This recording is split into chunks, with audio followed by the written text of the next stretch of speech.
The Montgomery estate smells like pine and cinnamon, but it might as well be formaldehyde. I stand in the center of the living room, my fingers gripping a cream-colored gift box wrapped in silk ribbon, and I can't stop staring at what's inside. A lifetime VIP membership to Last Chance Love, an app explicitly marketed to desperate singles over 30. And beneath it, a hardcover book with raised gold lettering, How to Find Happiness When You Die Alone. A.T. The fire roars in the marble fireplace behind me. Outside the French windows, snow falls in thick, silent sheets, blanketing the manicured grounds. But inside this room, the cold has nothing to do with December weather. Bella giggles. The sound is high and sharp, echoing off the vaulted ceiling like breaking glass. I saw it on TikTok. My sister says, her voice dripping with false sweetness. The reviews were amazing. 5 stars for women who've given up on traditional dating. I don't look up. I keep staring at that horrible pink app card, at the cartoon illustration of a wilting flower that's supposed to represent women like me. Women who've supposedly expired. Take it, dear. My mother's voice cuts through the room. Trinity Montgomery sits perched on the ivory settee, her posture so rigid she could be carved from the same marble as the fireplace. Bella's just worried about your future. Don't let your ego turn you into a spinster forever. My father says nothing. Richard Montgomery stands near the bar cart, swirling bourbon in a crystal tumbler, studying the amber liquid like it holds answers he's not interested in sharing with me. His business partner, Harrison Sterling, shifts uncomfortably in the leather armchair beside him. Preston Sterling, Bella's fiancé, examines his phone with sudden, intense focus. I close the box. Slowly. My hands don't shake, though something inside my chest feels like it's cracking open. 8 months.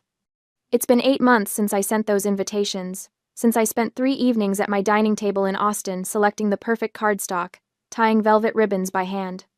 300-gram weight, the kind that whispers quality when you hold it. Nate had watched me from the doorway, his arms crossed, his expression careful.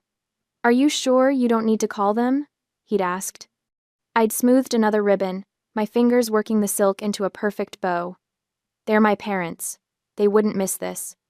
The memory sits in my throat like a stone. I delayed the ceremony for 30 minutes, staring at those 2 empty chairs in the front row, reserved for Dad, reserved for Mom. The signs I'd painted myself on small wooden plaques, decorated with wildflowers because my mother had once mentioned she liked daisies. That was 7 years ago, but I remember. I remember everything they forgot. Well? Bella leans forward on the sofa, her blonde hair cascading over one shoulder in a calculated tumble. Her engagement ring catches the firelight, a 3-carat diamond that cost more than my entire wedding. Aren't you going to say thank you? The words stick in my throat. Part of me wants to scream. Part of me wants to run out those massive oak doors like I've done so many times before, drive back to the airport, fly home to Austin where Nate is probably heating up leftover Thai food and wondering if I'm okay. But I'm so tired of running. Harrison Sterling clears his throat. "Perhaps we should move on to dinner," he suggests, his voice carefully neutral. I believe the caterers have everything ready in the dining room. Bella's smirk widens. She knows she's won this round. She always does. Except this time, something inside me doesn't break. It snaps. Not my heart, which has been breaking in this house since I was old enough to understand that some children are treasured and others are tolerated. No. What snaps is something harder. The chains I've been dragging around for 29 years. The ones labeled good daughter and second best, and maybe if you try harder. I look up. My eyes meet Bella's, and I watch her triumphant expression falter just slightly. There's something in my face she doesn't recognize. Something cold and clean and final. "Thank you, Bella," I say. My voice comes out smooth, almost pleasant. "I'll keep this very carefully." I tuck the box under my arm, holding it against my ribs like evidence, because that's exactly what it is. Trinity frowns. "Caroline, don't be dramatic. It's just a thoughtful gift." "Oh, I know." I smile. The expression feels strange on my face, like I'm wearing someone else's mouth. It's very thoughtful, very valuable. Richard finally looks at me, his gray eyebrows drawing together. "Caroline." It's a warning. The same tone he used when I was 16 and suggested that maybe, just maybe, Bella shouldn't get a BMW for her first car, when I'd received a 10-year-old Honda. The tone that means, don't make a scene, don't embarrass us, don't exist too loudly in spaces meant for your sister to shine. I hold his gaze. Yes, Dad? He opens his mouth, closes it, turns back to his bourbon. Preston Sterling stands abruptly, shoving his phone into his jacket pocket. I need some air, he mutters, and walks toward the French doors leading to the terrace. Bella's smile finally cracks. Preston, it's freezing out there. Preston hesitates at the terrace doors, the cold air blowing in, before turning back with a resigned sigh to join the procession to the dining room. But he's already gone, and I understand something in that moment. He's uncomfortable. He should be. Any decent person would be. Shall we? Harrison gestures toward the dining room, his discomfort palpable in the tight set of his shoulders. The dining room chandelier throws diamond patterns across the white linen tablecloth. Trinity taps her spoon against her crystal water glass, the sound cutting through the murmur of polite conversation like a blade. Before we begin, my mother announces, her voice pitched for an audience, I want to toast this very special season, the year of the bride. I watch Bella straighten in her chair, her practiced smile blooming across her face like she's been waiting for this cue her entire life. My youngest daughter, Trinity continues, gesturing toward Bella with her wine glass, will be married this February in what I can only describe as a modern royal event, 300 guests. The ballroom at the Four Seasons, a dress that took 6 months to design. Preston shifts beside Bella, his jaw tight. Harrison Sterling studies his salad fork with the intensity of an archaeologist examining an artifact. Bella has always known how to do things properly, Trinity says, and the word properly lands on my skin like a slap. With grace. With consideration for family. My father lifts his bourbon in agreement. He hasn't looked at me since we sat down. I cut into my filet mignon. The knife slides through the meat with barely any resistance, but my hand feels welded to the handle. Trinity sets down her glass with a delicate click. Her gaze swings toward me, and I recognize the glint in her eyes. She's about to perform. Bella is settled, she says, her tone dripping with manufactured concern. But what about you, Caroline? You're approaching 30. You can't plan to live with plants forever, can you? The table goes quiet. Even the catering staff, refilling water glasses near the sideboard, seem to freeze mid-pour. When is it your turn? Trinity asks. The question hangs in the air like smoke. I feel Preston's eyes flick toward me, then away. Harrison clears his throat but says nothing. Bella leans forward slightly, her expression arranged into something that might pass for sisterly interest if you didn't know her. But I do know her. I see the anticipation in the way her fingers curl around her wine stem. She's waiting for me to crumble, to stammer, to make some excuse about focusing on my career or not having met the right person yet. I set down my silverware. The clink of metal on porcelain sounds louder than it should. I'm not single, Mother. The words come out calm, steady, like I'm commenting on the weather. Trinity blinks. Excuse me? I've been married for 8 months.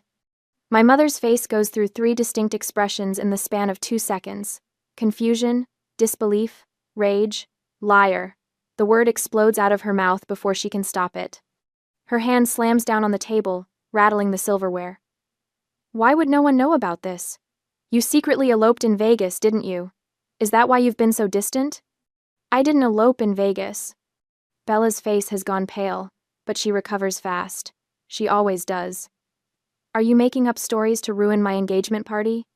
Her voice cracks perfectly, hitting that sweet spot between wounded and incredulous. You've always been jealous of me, Caroline, but this is pathetic even for you. She turns to Preston, her hand finding his arm. Can you believe this? But Preston is looking at me, his attorney's brain clearly running calculations I can't quite read. I sent invitations, I say. My voice hasn't changed pitch. I sound almost bored, which is strange because my heart is hammering against my ribs like it's trying to escape. Via FedEx overnight, in February. My father's glass hits the table hard enough that bourbon sloshes over the rim. If you sent invitations and didn't get a reply, why didn't you call? His face is flushed, the vein in his temple pulsing. You did this on purpose, didn't you?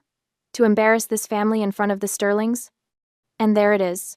The truth I've been circling around for 8 months, The answer I didn't want to see, even as the evidence piled up around me like snow against a door. They didn't forget. They're gaslighting me. Right now. In front of witnesses. Rewriting history while I sit here holding the receipts they don't know exist yet. The last thread of hope I'd been clutching, the one I didn't even know I was still holding, dissolves. Something shifts inside my chest. The architect in me takes over, the part that knows how to read blueprints and calculate load-bearing walls and understand exactly where pressure needs to be applied for a structure to fail. I stop trying to defend myself with emotions. They don't care about my feelings. They never have. Under the table, hidden by the white linen, I slide my phone from my clutch. My thumb finds the message thread with Nate. I type one word. Now. The message shows as delivered, then read. I put the phone away and pick up my fork again, spearing a piece of asparagus like nothing happened. Caroline. My mother's voice has that dangerous quality to it now, the one that used to send me running to my childhood bedroom. Stop this nonsense and apologize to your sister. For what? I take a bite of asparagus. It tastes like absolutely nothing. For getting married? For inviting my family to my wedding? Which part needs an apology? Bella's eyes are bright with tears that haven't fallen yet. She's good at this, holding them right on the edge where they catch the light. I can't believe you'd lie about something like this. On Christmas Eve. Christmas Eve. I'm not lying. Then prove it, my father snaps. I meet his eyes across the table. Okay. Harrison Sterling shifts in his seat, clearly wishing he was anywhere else. Preston has gone very still beside Bella, his lawyer instincts finally catching up to whatever his gut has been telling him. The chandelier above us catches on my wedding band. I've been wearing it this whole time. They never even noticed. Dessert will be ready in 15 minutes, one of the catering staff announces from the doorway, oblivious to the tension crackling through the room like static electricity. My phone buzzes once against my thigh. A text from Nate. System accessed. Ready when you are. Any tonight. I look up at the 85-inch smart TV mounted above the fireplace in the adjoining sitting area, currently displaying a digital fire log that mirrors the real fire burning below it. Actually, I say, standing up from the table, I think we should skip dessert tonight. I walk toward the TV, my heels clicking against the hardwood floor. There's something everyone needs to see. Caroline, sit down. My mother's voice has taken on that edge, the one that used to make me shrink into myself, desperate to be smaller, quieter, less troublesome. Not tonight. I stop in front of the TV, my back to the room. You always believe Bella unconditionally. My voice sounds strange to my own ears, calm, almost conversational. But have you forgotten what my husband does for a living? Silence. I turn to face them. Nathaniel Vance, senior cybersecurity analyst. He works for a firm that protects Fortune 500 companies from data breaches. Trinity's mouth opens, closes, opens again. I don't see what that has to do with anything. Don't you? I pull my phone from my clutch, holding it up so they can see the screen. 3 letters glow there. Now. Sent 18 minutes ago. Delivered. The TV screen behind me flickers. Bella's head snaps up, her tears forgotten. What are you doing? The virtual fire log cuts out. The screen goes black for exactly 2 seconds. Then it lights up again, displaying something entirely different. A computer desktop. Blue background. Neat rows of folders. Remote access activated appears in the corner in small white text. What is this? Richard's voice has gone hard. Turn that off. I designed the electrical system for this house. I keep my tone pleasant, almost chatty, like I'm discussing the weather. Did you know that? You hired me fresh out of grad school. Paid me an exposure and family discount rates.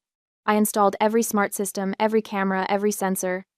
I turn back to the screen, watching as the cursor moves without anyone touching it. Nate, working from our home office in Austin, his fingers flying across keys 2,000 miles away. The admin password was never changed. I continue. I recommended you change it. Remember? I sent that email. Twice. Harrison Sterling leans forward, his expression caught between fascination and horror. Preston has gone very still beside Bella, his lawyer brain clearly working through implications. This is illegal. Bella's voice cracks.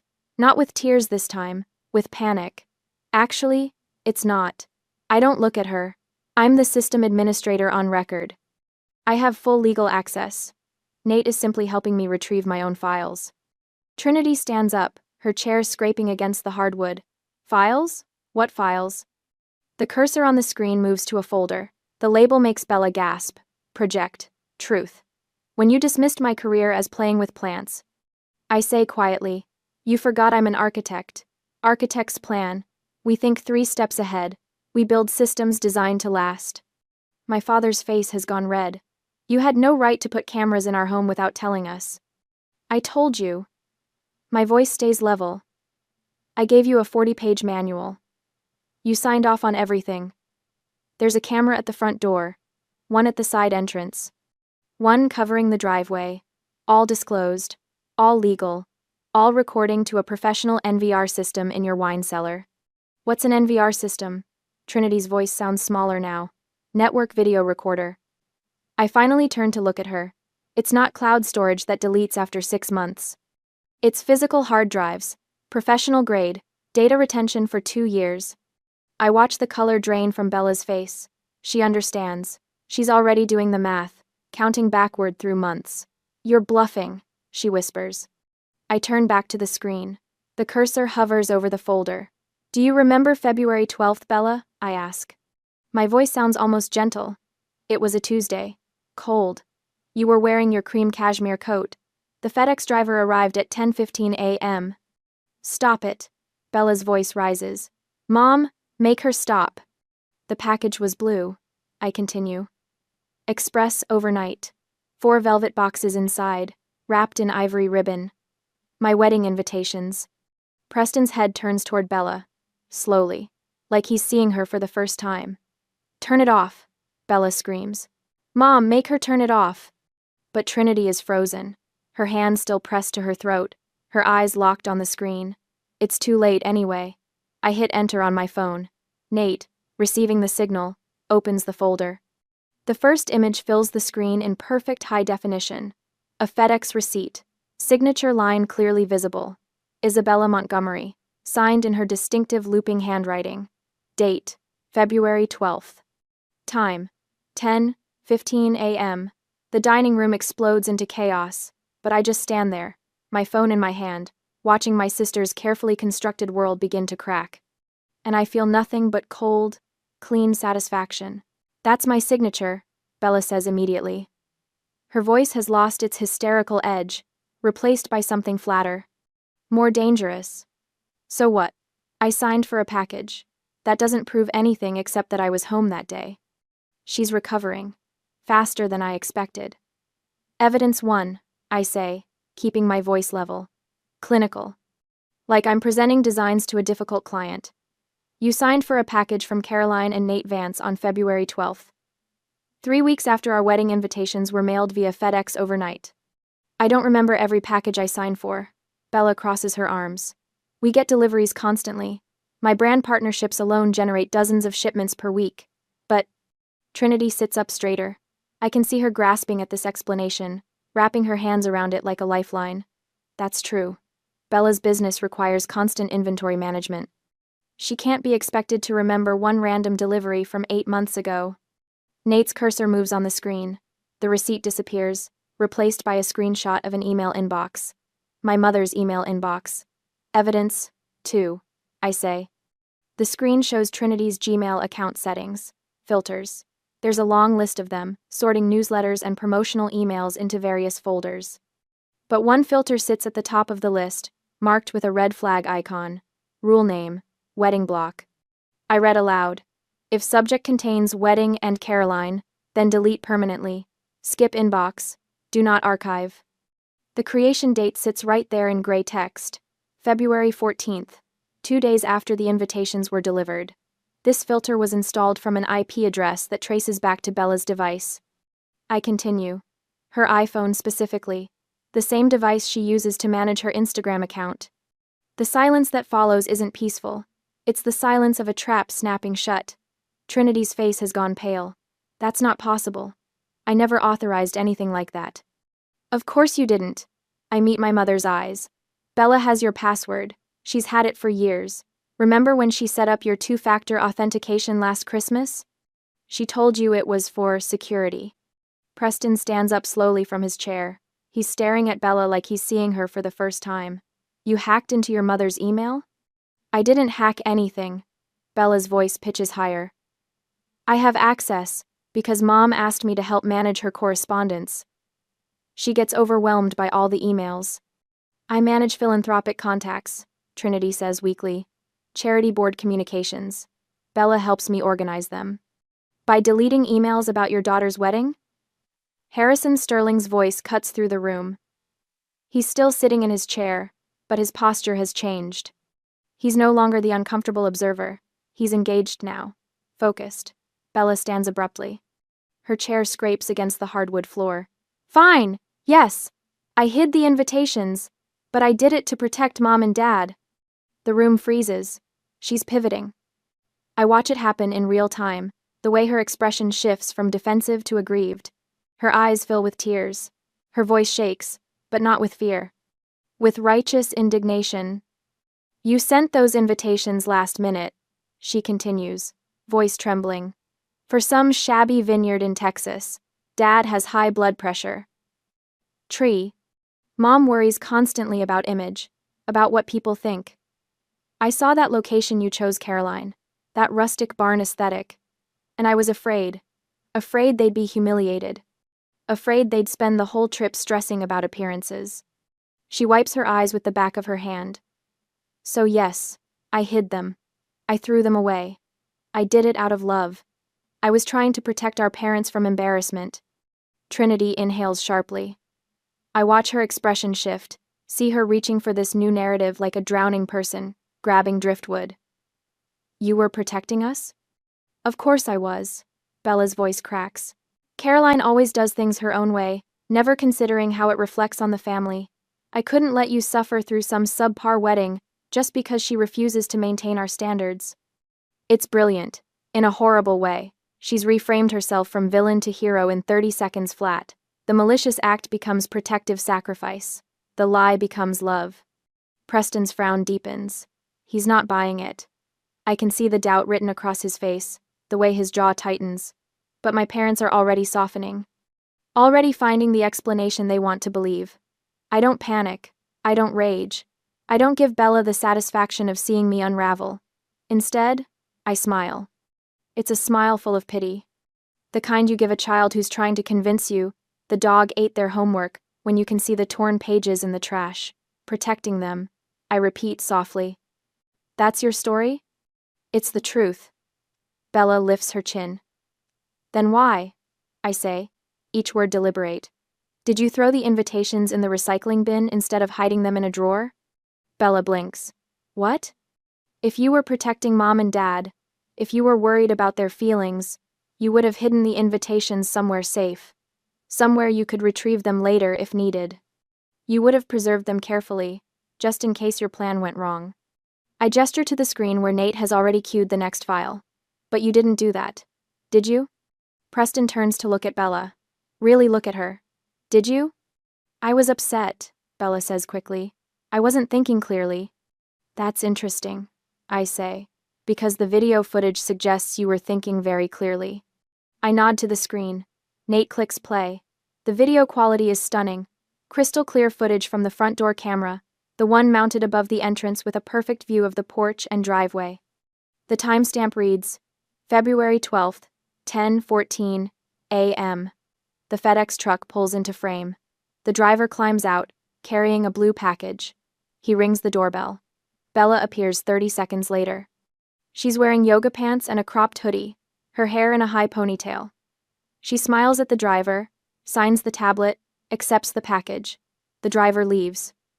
Bella looks down at the package. I watch her read the return address label. Caroline and Nate Vance. Her expression changes. The smile vanishes. Something cold and sharp takes its place. She doesn't look worried. She doesn't look protective. She looks furious. Bella glances around, checking if anyone's watching. Then she walks to the side of the house where the recycling bins sit behind a decorative lattice screen. She doesn't hesitate, doesn't pause, doesn't open the package to check the contents. She just hurls it into the bin like she's throwing out garbage. The 4 velvet boxes I'd wrapped so carefully probably crushed on impact. The invitations I'd lettered by hand likely bent and creased. She doesn't look back, just wipes her hands on her pants and walks inside. The video ends. The dining room stays silent. Even the fire in the hearth seems to hold its breath. Preston's face has gone blank. Carefully, deliberately blank. The expression of someone watching their entire future collapse. There's your protection, I say quietly. There's your love. The dining room holds its breath. I watch Preston's face cycle through expressions too fast to name. Confusion, realization, disgust. He stands so abruptly his chair scrapes against the hardwood floor, the sound sharp enough to make my mother flinch. You threw your sister's wedding invitations in the trash? His voice is quiet, which somehow makes it worse. Because you were afraid of sharing the spotlight? Bella reaches for his arm. Preston, I can explain. He jerks away from her touch. You gave her a book about dying alone when you knew she was married? He's staring at Bella like he's seeing her for the first time. Maybe he is. I cannot marry a monster. The word hangs in the air. Monster. Bella's face crumples. You don't understand, she's always... But Preston is already moving. He pulls the engagement ring off her finger with such force I'm surprised the band doesn't bend. The 3-carat diamond catches the chandelier light one last time before he places it on the table with a deliberate click that echoes like a gunshot. We're done, he says. My mother surges to her feet. Preston, don't be hasty. Bella made a mistake, but surely... A mistake? Preston's laugh is harsh. Mrs. Montgomery, your daughter committed mail tampering. She sabotaged her own sister's wedding. She lied to my face for 8 months. He shakes his head. I wanted to marry into a family with integrity. Clearly, I was mistaken about what I'd find here. Harrison Sterling rises beside his son, his expression carved from granite. He turns to my father, who hasn't moved from his seat, whose face has gone the color of old newspaper. Richard. Harrison's voice carries the weight of 40 years in business. I've always believed that a man who cannot manage his household cannot manage a business. My father's bourbon glass pauses halfway to his mouth. Your daughter is deceitful. Harrison gestures toward Bella. Your wife enables her. He looks at my mother, whose mouth opens and closes soundlessly. And you are irresponsible. His gaze settles back on my father. The merger project next month? Consider it cancelled. Sterling Group will not do business with the Montgomery family. The words land like physical blows. I watch my father's face drain of what little color remained. That merger was supposed to be his crowning achievement, the deal that would cement his legacy. $50 million in contracts. A partnership that would have doubled his company's reach. Gone. Harrison, please. My father finally finds his voice. We can discuss this privately. Surely. There's nothing to discuss. Harrison places his hand on Preston's shoulder. We're leaving. Bella explodes from her chair. This is your fault. She whirls on me, her face twisted with rage. You ruined everything. I'll destroy you. I'll tell everyone what you did, how you manipulated. No. The word comes out soft, but it stops her mid-sentence. I stand slowly, smoothing my dress. You won't. Watch me. Bella's voice climbs toward hysteria. I have 2 million followers. I know Massachusetts law prohibits secret audio recording. I keep my voice level, conversational. So the video of tonight's dinner stays private. I won't publish it. Bella's expression shifts toward triumph, thinking she's found an escape route. However, I pause, letting the words settle. The CCTV footage of you dumping that FedEx package? That's evidence of federal mail tampering. Title 18. United States Code. Section 1708. Up to 5 years in federal prison. The color drains from Bella's face. If you dare speak one lie about me on social media, that video and a lawsuit go straight to the police and your brand sponsors. I tilt my head, studying her. I wonder how Dior and Cartier will feel about their ambassador being investigated for federal crimes. Bella collapses back into her chair. The sound that comes out of her isn't quite a sob, isn't quite a scream. It's the sound of someone's carefully constructed world imploding. My mother sits frozen, her hands clutched in her lap. My father stares at the table like the wood grain holds answers. I reach for the cream-colored gift box, The one containing that horrible app membership and that cruel book that I put on the table. I pick it up with both hands and walk around the table. Bella flinches when I approach, like I might hit her. I place the box directly in front of her, right next to Preston's abandoned engagement ring. Keep it, I say. You need it more than I do now. The words taste like freedom. I turn toward the door. Harrison and Preston are already in the foyer, collecting their coats. As I pass Harrison, he gives me a single nod. Respect, maybe. Or approval. It doesn't matter which. Behind me, I hear my mother's voice, thin and desperate. Caroline, wait, we can fix this. We can, But I'm already walking. Through the foyer, past the marble staircase where Bella and I posed for Christmas photos as children, through the massive oak doors that close behind me with a final, definitive thud. The December air hits my face like cold water. Clean, sharp, real. My Uber is waiting at the bottom of the circular drive, exhaust puffing white in the freezing air. I climb into the back seat, and the driver glances at me in the rearview mirror. Logan Airport, I confirm. As we pull away, I allow myself one look back at the Montgomery estate. Every window blazes with light, but from here, it looks empty. A beautiful shell with nothing living inside. I pull out my phone and video call Nate. His face fills the screen, and the knot in my chest finally begins to unwind. His hair is messy, like he's been running his hands through it. His eyes search mine. Is it done? He asks. It's done. Mom's heating up soup for you. His smile is soft, warm, everything that house wasn't. Let's go home. Home. Not the place I was born, but the place where I'm loved. Yeah, I say, and my voice only shakes a little. Let's go home. 3 days later, I'm unpacking groceries in our Austin kitchen when the FedEx truck pulls up.